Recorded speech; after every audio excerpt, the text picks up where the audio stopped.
दक्षिण पूर्व बंगोपसागर में एक लघुचाप क्षेत्र सृष्टि होइछि जहाँ पश्चिम उत्तर पश्चिम दिग को गति कर घनीभूत होबार संभावना रही। आगामी 24 घंटा मध्य यह अपवात रूप नहीं पारे एवं 26 तारिख सुधा गभीर अपवात परिणत होबार आशंका करा जाउछि।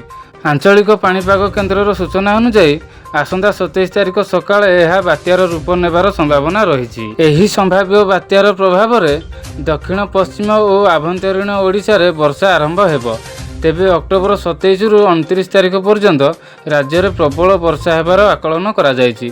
विशेषकर उपकूल एवं दक्षिण ओडिशार जिला यथा पुरी, नयागढ़, गंजाम, गजपति, रायगड़ा, कोरापुट और मालकानगिरी रे प्रबल वर्षा हेबार संभावना रही।